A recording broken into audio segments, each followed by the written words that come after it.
Topic पढ़ेंगे kitchen में dining या फिर डाइनिंग अपार्ट। ठीक है, आई होप आप बहुत मजे कर रहे होंगे घर पे, आपका क्वारंटाइन टाइम और अच्छा करते हो। ठीक है, थोड़ा सा इंटरेस्टिंग टॉपिक सीखते हैं क्योंकि इसमें बहुत सारी चीजें हमें सीखने में मिलती है और एक ही टॉपिक में हम बहुत सारे वर्जन्स ऑफ डिजाइनिंग सीख सकते हैं।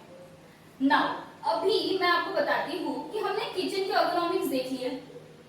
किचन के अर्गोनॉमिक्स देखने के बाद हमें ये पता चला कि किचन में सर्कुलेशन कैसे होना चाहिए, किचन में क्या क्या हाइट पे कौन सी चीजें होनी चाहिए, कितनी चीजें रिक्वायर्ड होती है, वर्किंग ट्रायंगल क्या होता है, हमने ये सारी चीजें देखी। नाउ किचन के बाद अब एक इम्पोर्टेंट चीज आती है डाइनिंग एरिया। ठीक है, अब ये डाइनिंग एरिया इम्पोर्टेंट क्यों है? क्योंकि हम कहाँ बैठ के खाना खाएंगे? तो डाइनिंग टेबल पे। So the designing of the dining should be very perfect. Now अभी हम देखेंगे कि डाइनिंग एरिया में क्या क्या सर्कुलेशन स्पेसेस होनी चाहिए, क्या क्या कंपोनेंट्स होने चाहिए और क्या क्या उसके सारे पर्टिकुलर थिंग्स होने चाहिए। यानी हमें 360 डिग्री एक विजन क्लियर करके हम डिजाइनिंग बना सके। ठीक है, तो सबसे पहले हम देखेंगे कि एक्चुअली डाइनिंग में साइजेस क्या होते हैं, शेप्स क्या होते हैं और कितने नंबर ऑफ पीपल बैठ सकते हैं, जिससे वो साइज वेरी करता है। हम सबसे पहले देखेंगे कि एक रेक्टेंगुलर शेप होता है, एक सर्कुलर शेप होता है और एक ओवल शेप होता है। उसमें अभी मैं आपको एक स्टैंडर्ड साइज दिखा रही हूं कि 6 सीटर ऑफ रेक्टेंगुलर टेबल जो डाइनिंग टेबल होता है उसमें साइज क्या होनी चाहिए? तो 40 इंचेस उसकी विड्थ होनी चाहिए एंड 72 इंचेस उसकी लेंथ होनी चाहिए, so that 6 people should cover a very good amount of area and they should be comfortable. मैंने यहाँ पे आपको स्टैंडर्ड साइजेस दिखाई है, मैं आपको ये साइजेस बताना नहीं चाहती हूँ because you have to learn it. I am just introducing a general introduction to you कि कौन से साइजेस होते हैं, कौन से शेप्स होते हैं और क्या क्या डायमेंशंस वैरी करते हैं। So moving on to the next type of table जो होता है राउंड टेबल, जिसमें 4 लोग बैठ सकते हैं, उसका डायमीटर। ठीक है, उसका डायमीटर कितना होता है? तो 48 इंचेस बाय 48 इंचेस, उसमें 4 लोग आराम से बैठते हैं। अभी आपको एक असाइनमेंट कंप्लीट करना है जिसमें मैं एक स्क्वायर टेबल 2 लोगों को बैठने के लिए उसका साइज कितना होता है एंड 4 लोगों को बैठने के लिए साइज कितना होता है। ठीक है, तो वो आप होमवर्क में लिखेंगे कि मुझे ये ध्यान में आना चाहिए because I have not covered here. आपको घर जाके आप जब ये पढ़ाई करोगे, मतलब घर पे बैठ के जब ये लेक्चर खत्म हो जाएगा, आप जब रिकॉल करोगे तब आप सबसे पहले एक लिस्ट बनाओगे जिसमें 2 चीजें इंपॉर्टेंट होगी कि 2 लोगों को बैठने के लिए डाइनिंग एरिया का साइज कितना होता है, उसके बाद 4 लोगों को बैठने के लिए डाइनिंग एरिया कितना होता है। Particularly I have not covered in this because it is your homework, it is your assignment जो आप ये होने के बाद करेंगे। Now moving on to the next type of ergonomics, जहां पे हम ये देखेंगे कि इस पिक्चर में हमें दिख रहा है कि 3 लोग आराम से बैठे हैं, there is a dining table provided. अभी इसमें क्या इंपॉर्टेंस है हमें समझने का, वो है कि जब हम खाना खाने बैठते हैं, ठीक है, तो वहां पे जब मैं प्लेट रखती हूँ, ठीक है, प्लेट रखने के बाद मेरी सिर्फ एक प्लेट नहीं होती है, मेरी कटलरीज भी होती है, मेरा ग्लास भी होता है। If I am in a dining, जहां मैं बाहर डाइनिंग में गई हूँ यानी रेस्टोरेंट में गई हूँ, वहां पे हमने देखा होगा कि थोड़े से आर्टिफैक्ट्स भी रखे होते हैं, तो वो सारी चीजें कवर करते हुए हमारे टेबल का साइज क्या होना चाहिए और हमारा सिंपल पर्टिकुलर हम प्लेट रखने के बाद खुद मूव हो सके उतना साइज कितना होना चाहिए। सो उसका साइज होता है 18 इंचेस, जो हम प्रॉपरली बैठ के खाना खा सके along with all accessories, plates and हमारी मूवमेंट। उसके बाद हम देखते हैं कि 2 लोगों के बीच में जगह कितनी होनी चाहिए, तो वो होनी चाहिए 30 inches max to max. 30 inches में हम बैठ गए हैं, हमारी एक्सेसरीज आ गई है। ठीक है, हम यहाँ पे देख पा रहे होंगे आप कि 30 इंचेस में मैं बैठी हूँ आराम से, मैं खाना भी खा सक रही हूँ और मेरी थोड़ी मूवमेंट भी हो रही है। अगेन 2 लोगों के बीच में 30 इंचेस की जगह, अभी उसकी विड्थ कितनी होनी चाहिए थोड़ा सोचिए। 2 फीट की जगह हमें लगती है एक सिंपल, जब हम टेबल डिजाइन करते हैं, हम प्लेटफॉर्म डिजाइन करते हैं, minimum I am talking about 24 inches, तो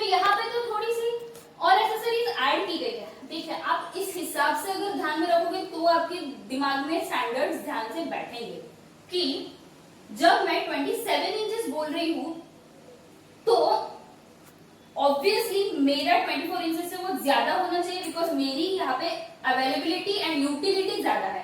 so the difference between a platform, a kitchen platform and dining is sizes variation. हमारा किचन प्लेटफॉर्म होता है 24 to 30 इंचेस तक वैल्यू होता है, और ये particularly dining table 27 inches depth में होता है. ठीक है, हमें ये समझ गया. अभी जब हम तीनों लोग बैठे हैं तो उसकी लेंथ कितनी होनी चाहिए? It is a logical thing. 30, 30 and 30 यानी 90 इंचेस हमारी लेंथ होनी चाहिए. हमने देख लिया एक इंसान को बैठने के लिए और प्लेट रखने के लिए कितनी जगह चाहिए? 18 इंच ऑन द टेबल.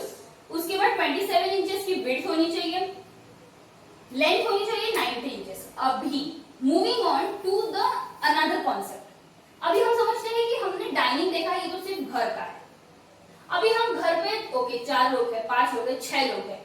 हम जब खाना खाते हैं तो साथ में बैठते हैं या फिर कभी कभी अलग अलग भी बैठ जाते हैं. There is no a big issue.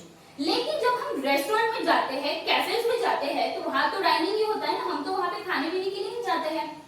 सो जब हम रेस्टोरेंट में जाते हैं तो वहां की सर्कुलेशन स्पेस कैसी होनी चाहिए, वहां पे डाइनिंग एरिया कैसे होना चाहिए, वहां पे टेबल की प्लेसमेंट कैसी होनी चाहिए एंड मूवमेंट कैसी होनी चाहिए, ये सारी चीजें हमें समझनी पड़ेगी इस डायग्राम के.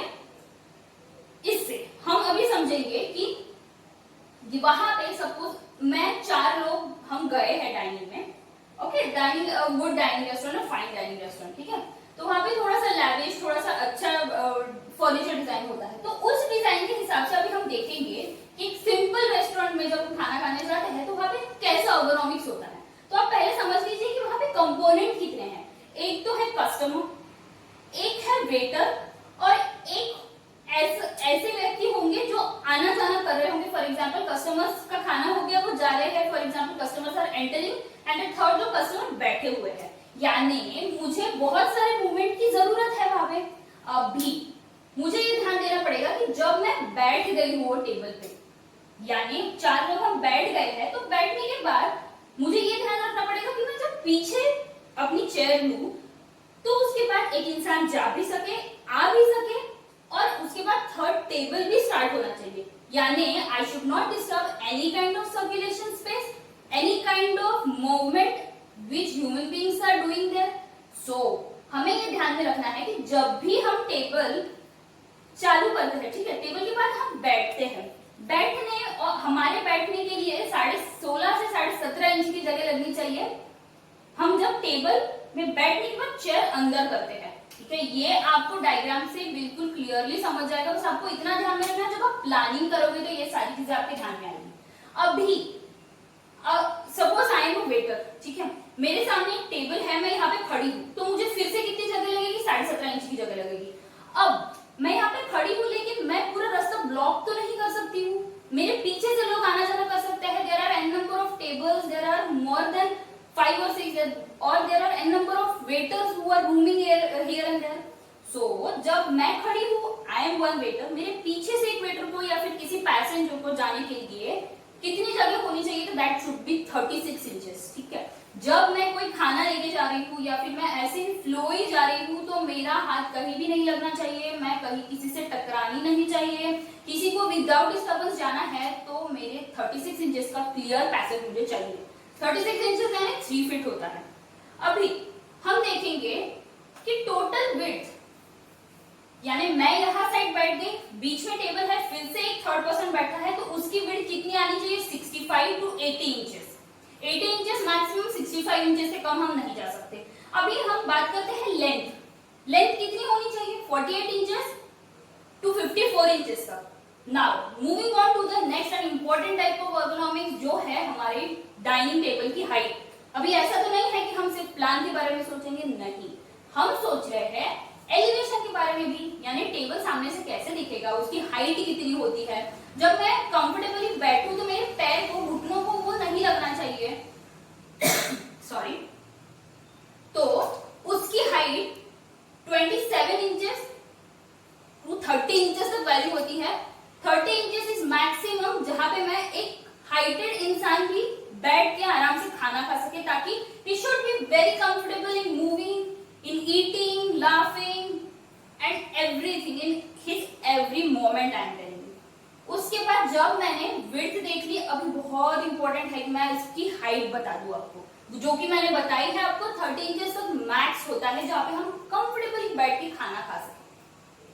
अभी मैंने सारे सर्कुलेशन स्पेसेस देख लिए, मैंने देख लिया कि टेबल की अरेंजमेंट कैसी होनी चाहिए, टेबल का साइज कितना होना चाहिए, टेबल के वेरिएंट साइजेस क्या होते हैं, शेप्स क्या होते हैं, सर्कुलेशन स्पेसेस क्या होते हैं। अभी हम थोड़ा सा एक माइन्यूट डिफरेंस देख लेंगे कि अभी एक कैफे और एक रेस्टोरेंट और घर के डाइनिंग में क्या डिफरेंस होता है। घर में हम लिमिटेड नंबर ऑफ पीपल होते हैं जो एडजस्ट कर सकते हैं। सपोज अगर 6 लोग साथ में बैठे हैं और कोई आना जाना करने वाला नहीं है, दे आर वेरी कंफर्टेबल।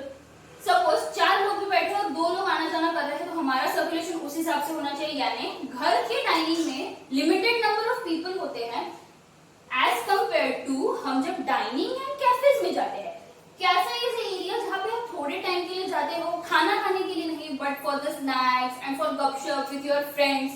सो वहां का फर्नीचर और एक रेस्टोरेंट का फर्नीचर वैरी करता है। देखिए मैं आपको अभी से बता रही हूँ कि आपको किस वे में समझना है, किस वे में आपको टॉपिक्स कवर करने हैं, क्योंकि इसके बाद भी बहुत इंपॉर्टेंट टॉपिक्स है जो हमें कवर करने हैं in your portfolio also.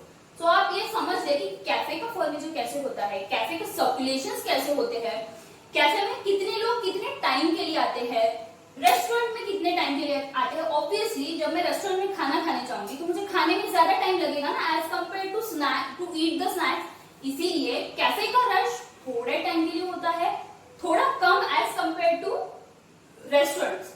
Number of people may vary, restaurant में भी उतने लोग आ सकते हैं, कैफे में भी उतने लोग आ सकते हैं, बट हमें जब फर्नीचर डिजाइनिंग का टाइम आता है तब हमारे दिमाग में ये चीजें होनी चाहिए कि मैं वो कैसे डिजाइन करूंगी।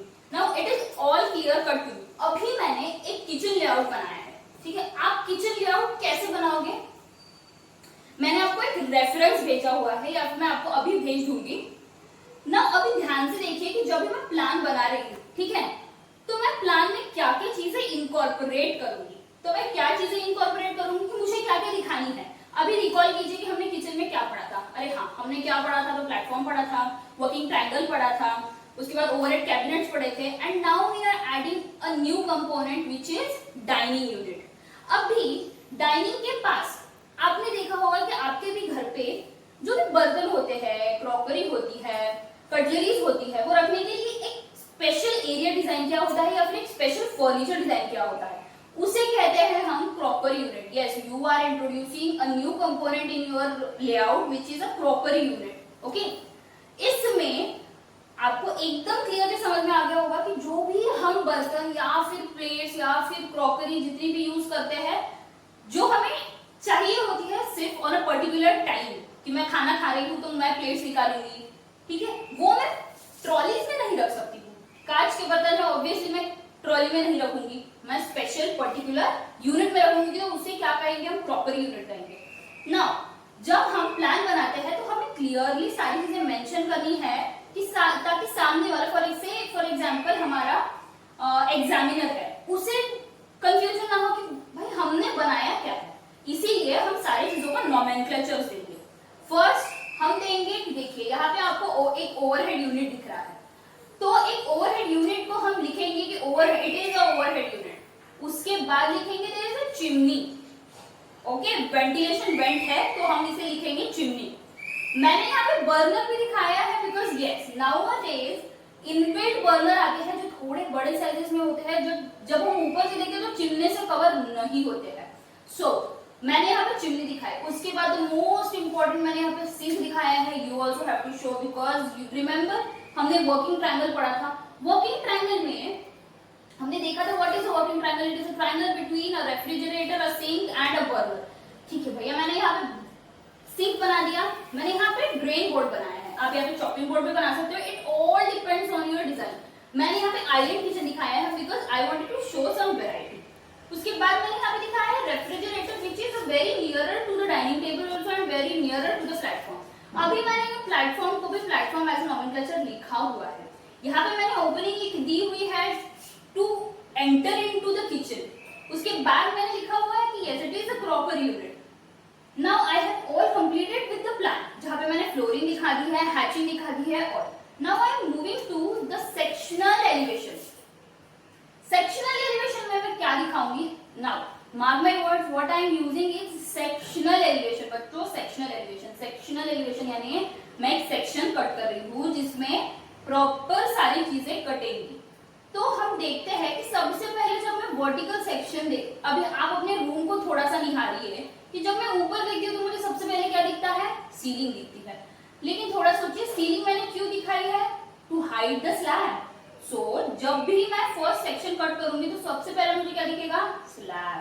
स्लैब के बाद दिखेगी सीलिंग, सीलिंग के बाद कटेगा मेरा ओवरहेड यूनिट, उसके बाद प्लेटफॉर्म एंड देन कैबिनेट्स, नीचे वाले बिलो द काउंटर वाले cabinets. Now I have shown a chimney also because वो हमेशा एलिवेशन में दिखेगी। जिस भी वॉल में आप एलिवेशन दिखा रहे हो, मैंने सपोज इस वॉल का एलिवेशन दिखाया है, ओके, तो मेरी यहाँ पे चिमनी दिख रही है, मेरे ओवरहेड कैबिनेट्स दिख रहे हैं एंड मेरा प्लेटफॉर्म दिख रहा है and below the counter platform दिख रहा है। अभी मैं, आप एसेसरीज भी दिखा सकते हो, it should be very beautiful, your plan, your elevation should be attractive और technically it should be correct. तो इतनी सारी चीजें इंकॉर्पोरेट आपको करनी है। देखिए मैंने यहाँ पे एक ओपन टॉल यूनिट दिया हुआ है, इट इज नॉट नेसेसरी कि आप भी दोगे, it is up to you, up to your design, आपको देना है नहीं देना है। फिर यहाँ पे मैंने शटर दिखाए हैं, ओपनेबल शटर दिखाए हैं with glass inbuilt in it, वो भी एक वैरायटी को शो करता है। उसके बाद मैंने नीचे दिए हैं drawers along with the skirting. आपको स्कर्टिंग याद होगा, आपने आई होप आपने उस दिन देखा होगा घर जा, मतलब घर में किचन में एंटर करके कि ओके हमारे नीचे ओके स्कर्टिंग भी होती है। Yes, if you want to show the skirting, आपको वो स्कर्टिंग भी दिखानी पड़ेगी। उसके बाद आपको लिखने पड़ेंगे ऐसे नोमेनक्लेचर्स कि ये स्लैब है, ये सीलिंग है, ये ओवरहेड कैबिनेट्स हैं, ये बिलो द काउंटर कैबिनेट्स है and yes the floor finish level. Now this is all about the dining area, हमने देख लिया। उसके बाद ये हम लास्ट देखेंगे, this is a beautiful view of a kitchen interior. तो यहाँ पे मैंने ऑब्वियसली इसका नहीं बनाया है, I wanted to give you a good quality stuff with a good variety, इसीलिए मैंने दूसरे किचन का एक व्यू बनाया है जहाँ पे देखिए मैंने सस्पेंडेड चिमनी रखी है, एक ओवरहेड कैबिनेट रखा हुआ है विद ग्लास, यहाँ पे मैंने सिंक लगाया हुआ है, यहाँ पे मेरा किचन का अनदर प्लेटफॉर्म है। Now you have to take care of all the things while designing। आप प्लानिंग करेंगे, आप सबसे पहले असाइनमेंट कंप्लीट करेंगे एंड यस आपको अगर कुछ क्वेरीज भी होंगी तो please ping me, please message me in the अपने app so that I can get back to you and if you need anything else मैं आपको वहां पे प्रोवाइड कर सकती हूँ। तुरंत क्लास के बाद आपको ये देखना है, ये पीडीएफ खोल के देखनी है कि कहाँ कहाँ कौन सी हाइट्स होती है। I have given you all the references, please go through it and study well. Okay, will meet with another new session, तब तक टेक केयर, बाय।